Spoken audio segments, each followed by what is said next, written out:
Hello, global citizen, and welcome to mindfrotravel, where we are promoting humanity through cultural awareness.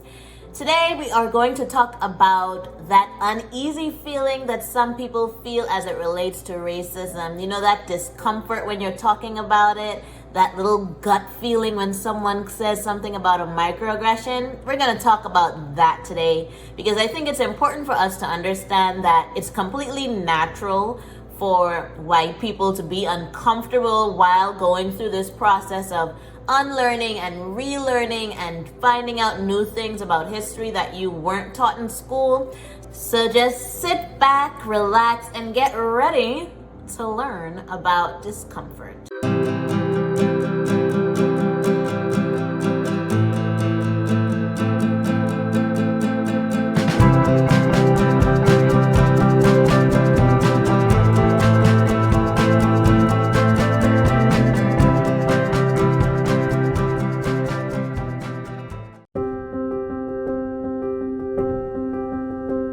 First question might be, why are you uncomfortable? Why do you have this, this feeling in your belly? Why do you have these butterflies? Why do you feel so uneasy when we start to talk about race? The first reason is because this is a process of unlearning and relearning at the same time. So, when you've been taught something, if somebody has been telling you that the sky is blue and oxygen is what we breathe in and carbon dioxide is what we breathe out, all of your life, it's gonna be discomforting for you to go through that process of trying to train yourself that, hey, guess what? It's carbon dioxide and oxygen. So in that same way, everything that we took as fact, everything that we thought was, gospel as we were growing up, now coming into this new era, this new age of learning, this new, allyship journey, you're gonna learn some things that you didn't know before, and that in itself can be uncomfortable. The second reason that you might feel uncomfortable is because the people that started this whole thing are your ancestors. Yes, your great grandfather may not have been so great as a slave owner. So that can be uncomfortable, but you have to understand that, his decisions are his decisions. Now the only thing we can do is move forward. We can't pretend that that didn't happen, which is why we're in this learning process, which is why we are part of, this allyship journey. But, that can be, if my great grandfather was a person that was a rapist and a murderer, I would have probably felt uncomfortable talking about it, especially to the people that he has raped, murdered, and, done all of these manners of evil to as well. So that is probably a reason that it might be a little bit uncomfortable to talk about racism. The third reason that it might be uncomfortable to talk about racism is because empathy can hurt sometimes. We know that empathy is putting yourself in another person's shoes. And, with the current climate right now, it's basically almost, because there are still some people that, decide that they don't want to be a part of this or decide they want to ignore that this is happening. But for the majority of, empathetic humans, seeing people dying from a foot in the neck, seeing people being shot up in their homes, without doing anything wrong, all of that type of negativity, all of that type of evil and all of that tragedy that you're seeing happening to one community, as you empathize with that community, you're gonna have an uncomfortable feeling, especially knowing that, because of the color of your skin, that might not happen to you. So that level of, hurt because of what you see other people are going through, is a possibility as to why you feel uncomfortable during this journey. The fourth reason that might be a little bit hard to swallow is that reflection reveals racism. RRR. Reflection reveals racism. So there are things that you might have done in your past or even in your present that you may not have been aware of because there is implicit or unconscious bias happening. And as you learn about that through your reading, through your research, you may feel a little bit uncomfortable because you understand that some of the things that you find in these books, that you see in these news feeds or on Instagram, that they actually reflect you, and that you are actually a person that is pushing this forward. So that can definitely be uncomfortable, but it's not about staying in that discomfort. It's about moving forward and making corrections if that is you.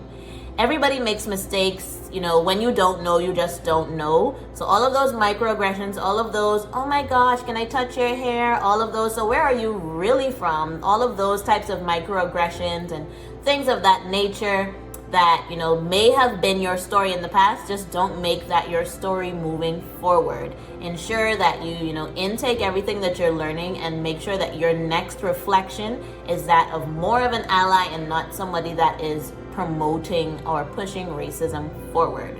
So these are the 4 reasons why it might be uncomfortable, but don't worry, that discomfort is not in vain. And not only is it not in vain, it also doesn't make you a bad person. Does discomfort make me bad? Is it horrible that I feel uncomfortable when talking about race? It's not.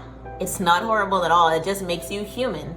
If it was me being a woman from the Bahamas, if it was like something that Bahamian women were doing or that Bahamian women didn't experience because they were female and from the Bahamas, I too would feel uncomfortable because, I have this privilege that I didn't ask for, but at the same time, that doesn't mean that it doesn't exist. So just, that discomfort, just know that it's not something that makes you a bad person. It's not something that you should, feel like, oh my God, I wish I wasn't uncomfortable, because your comfort is going to come with time as you progress on your allyship journey, as you learn more about it, as you feel more confident talking about it, feel more confident telling other people about what you've learned, feel more comfortable in your own skin as an ally. It's gonna get easier. It's gonna get less uncomfortable. And even if you're not there yet, that doesn't make you, like I said, a bad person. It just makes you human.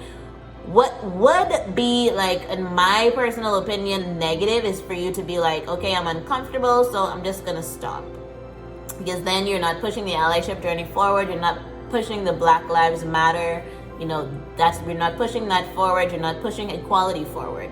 But you know what? I'm getting a little bit ahead of myself. We're going to talk about that in a moment. Before we do, I want to let you know what I meant when I said that this process is uncomfortable, partially because it's an unlearning and learning process at the same time.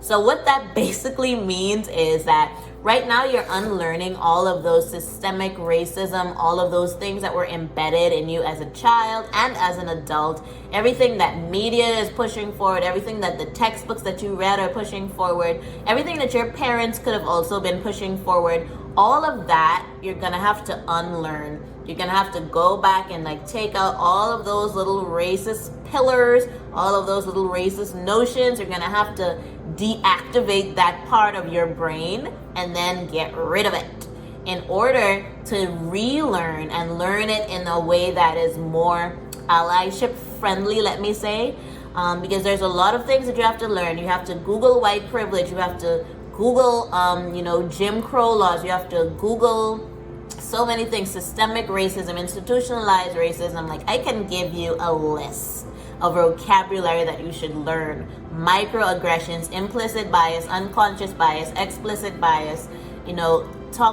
Google diversity in the workplace. Google, there's so many things to learn whilst you're unlearning all of those privileged thoughts and all of the things that you thought were true in the past, or all of the things that you overlooked, unconsciously overlooked in the past. So that's one of the reasons why it's uncomfortable, unlearning and learning at the same time. So now your question might be, Natasha, you told me that I need to unlearn, but I don't know what that means, and I need practical steps as to how I can unlearn racism. Well, I have 4 R's for you as to how you can unlearn racism. First, research, reflect, reject, renew. 4 R's, and I call it the R and R and R and R. And it's not about rest and relaxation, baby. That is not it. The first R is research.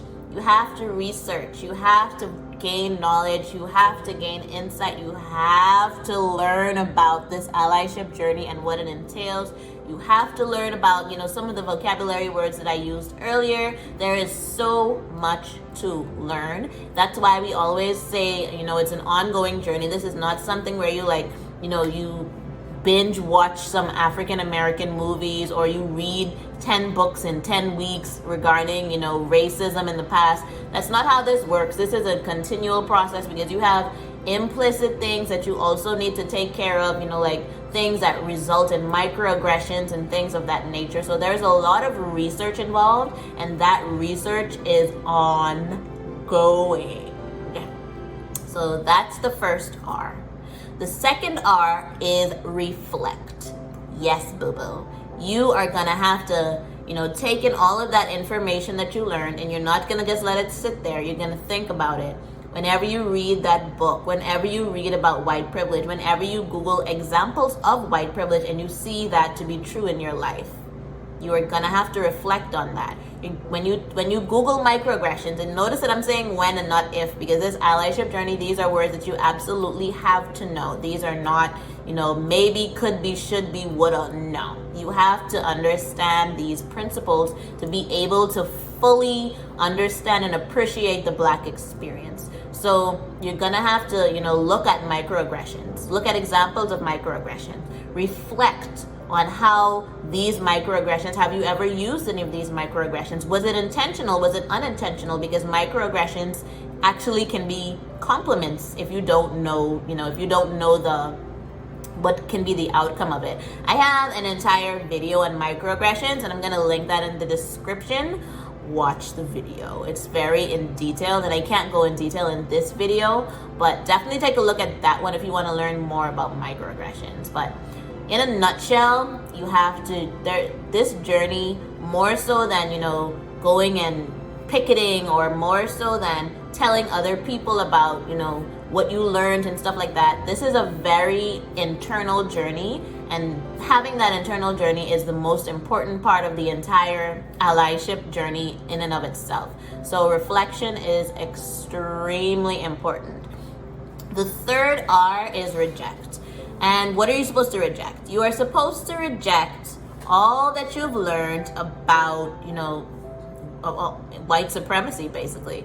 You're going to have to reject everything that you read in the history books that made it seem like, like this is okay. Everything that was swept under the rug, you're going to have to reject that, and you're going to have to pull that rug up, look at all that dirt and grime, that 400 years plus of dirt and grime.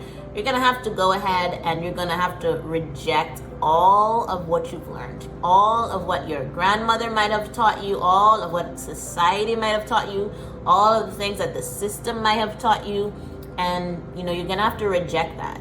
And then the fourth R is renew. You're going to have to renew your mind.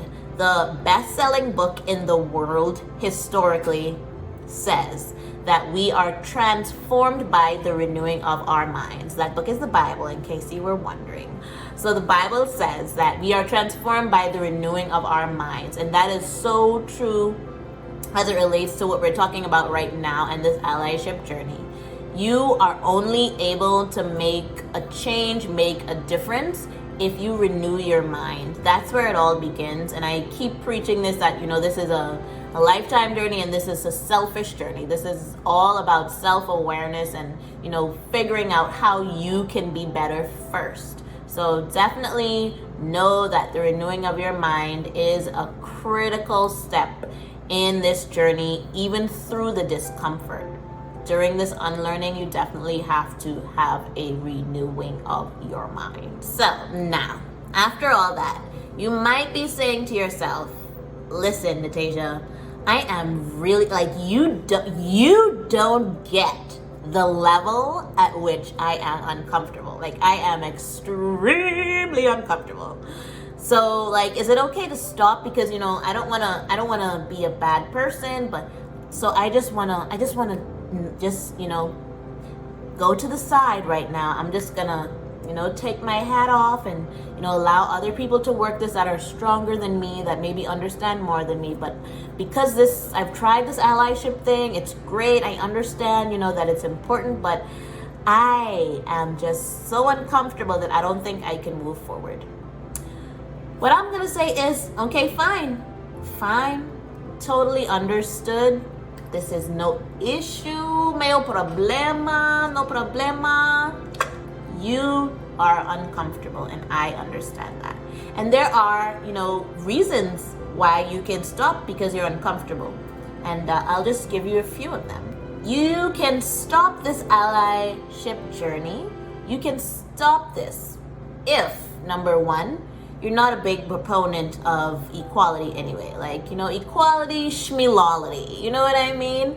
If that is your take on life, if you feel like, there is equality, does not exist. And I can understand that, and I am okay with that. If that is your stance, baby, listen.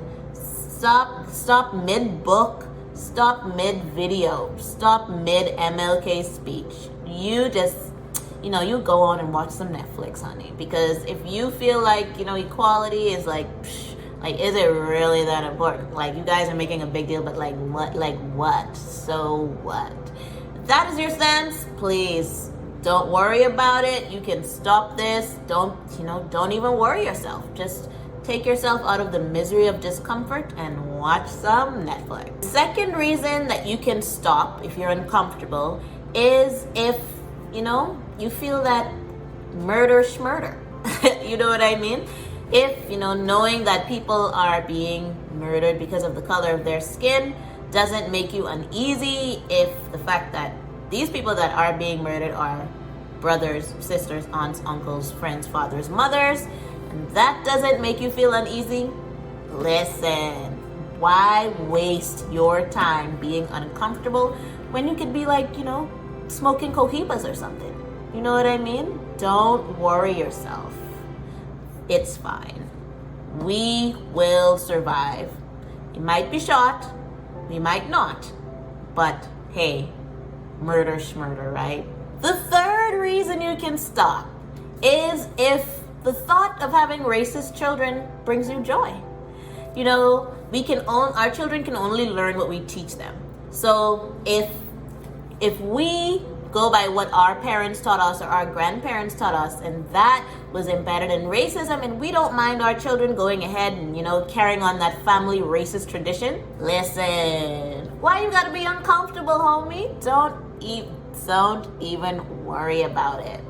Like, so what if racist children will keep carrying on this issue of equality? So what?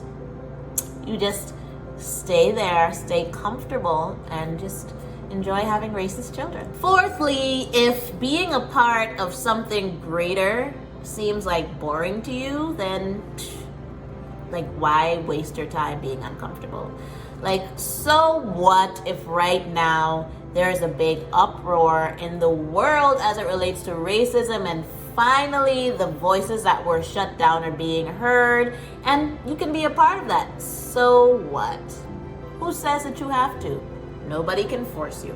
So if discomfort is more important to you than being a part of this movement of the Black Lives Matters movement, the movement towards equality, the movement towards dismantling systemic racism, the movement towards dismantling everything that has been in existence since the beginning of time, don't worry. Be comfortable. You can just stop right now. Actually, stop. Just don't even play the rest of this video because it's a waste to you. The fifth and final reason you can stop is if you are comfortable in living, in your white privilege shoes. If you feel threatened by the fact that, there might be a change coming, that there might be more equality in the world, if that makes you uncomfortable and you're like, oh, this white privilege thing, it really works in my favor, I don't know, why should I be uncomfortable trying to fight against it when it works so good for me and my fam? If that is your stance, totally get it. To each his own. Don't you worry. Stop right now.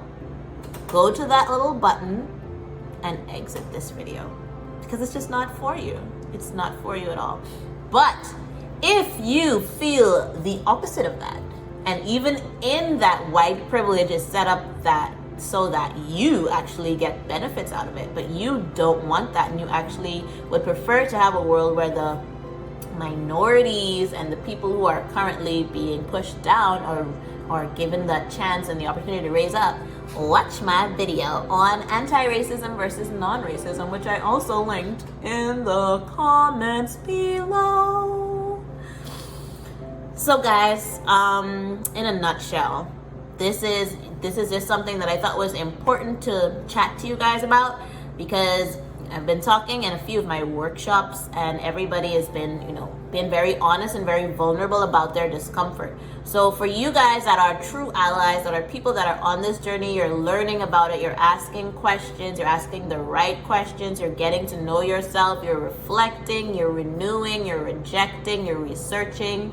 I understand completely that this is uncomfortable, but I implore you to not let that discomfort stop you. As I said earlier, that discomfort doesn't make you a bad person, it just makes you human. So please continue this journey even with the discomfort. If you want to talk about it, inbox me, email me, DM me, hashtag at mindfrotravel on Instagram, and I'll be happy to chat. And that's it for today's video. Thank you guys so much for tuning in. Thank you guys so much for being a part of this series. If you missed out any videos on this series, this is a playlist, so you can just, instead of binge watching that new show on Netflix, you can binge watch Natasia's Face and learn about racism at the same time. Until next time, remember to subscribe if you like my content so far. Remember to like this video if you learned something, and share it with a friend if you think that this will be useful for them. Until next time, Ohana means family.